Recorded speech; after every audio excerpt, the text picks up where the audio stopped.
What's up mga idol? So nandito tayo ngayon sa may Team Graffiti Las Piñas. At ayan kakarating lang namin dito at bibili ko po kami ng helmet ko dito ngayon. Kasi syempre, katas to ng SL, katas ng sick leave.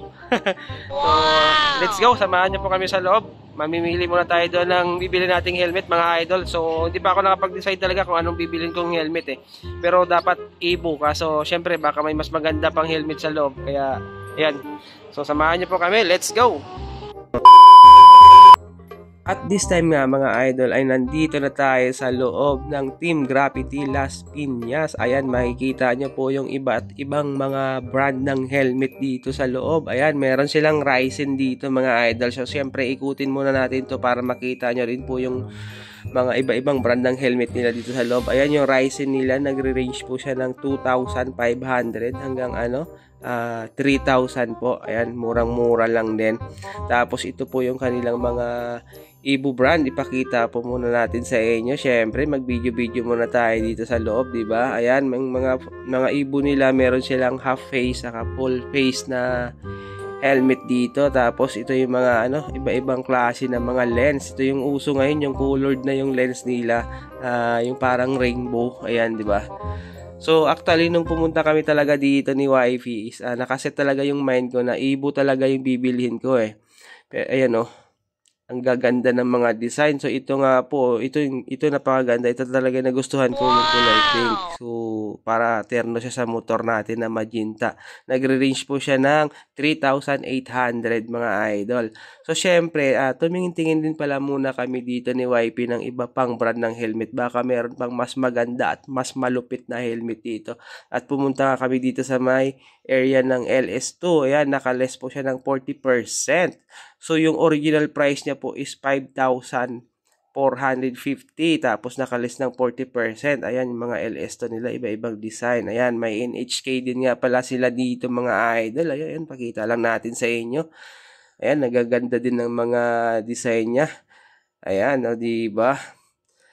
Tapos, ito nga po pala talaga, nakapag-decide na nga pala ako dito ng konti, pero hindi pa buo. Yung LS2 talaga yung kinuha ko, yung white and pink yung color niya. At bilalikan ko pa talaga dito yung Ibu kanina na kulay pink kasi parang napakaganda niya talaga at ang ganda din ng lens niya. Pero hawak-hawak ko na nga po pala dito yung LS2. Ayan, so LS2 kasi para sa akin, napakatibay ng LS2 kasi yun yung old helmet ko. Almost 12 years ko na siyang ginagamit pero okay na okay pa rin talaga. At ito nga po, nakapag-decide na talaga ako, parang gusto ko na itong bayaran kasi papunta na nga pala ako dyan sa may counter area nila. Parang LS2 na talaga yung gusto kong bilhin at ayan na nga, naibigay na nga natin dyan kay Madam para bayaran natin mga idol. So buo na talaga yung decision ko dito na LS2 na talaga yung bibilhin ko po. At ayan, hinawakan ko pa nga, tiningnan ko pa yung sombrero ng Ibu. At ayan nga, sabi nga ni Madam, 600 daw po yung price niyan. At medyo hindi natin kaya mga idol. Kasi medyo pricey yung sombrero nila.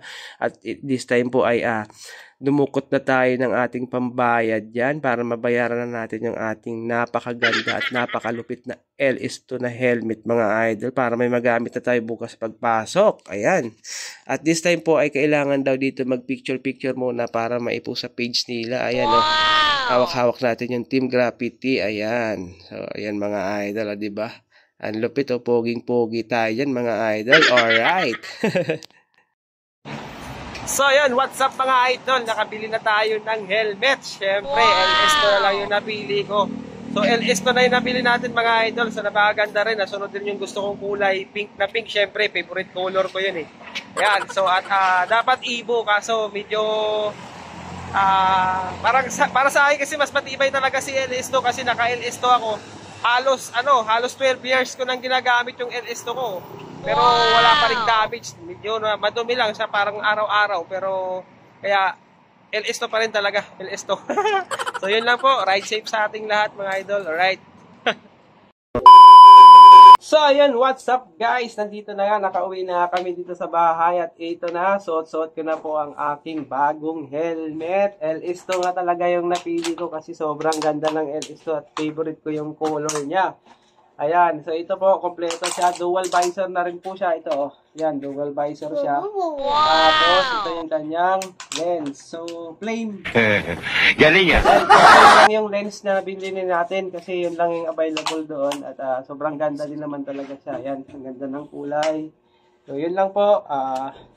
Thank you so much at ride safe po sa ating lahat mga idol. Alright. Sunset high and I'm blood rush in the haze.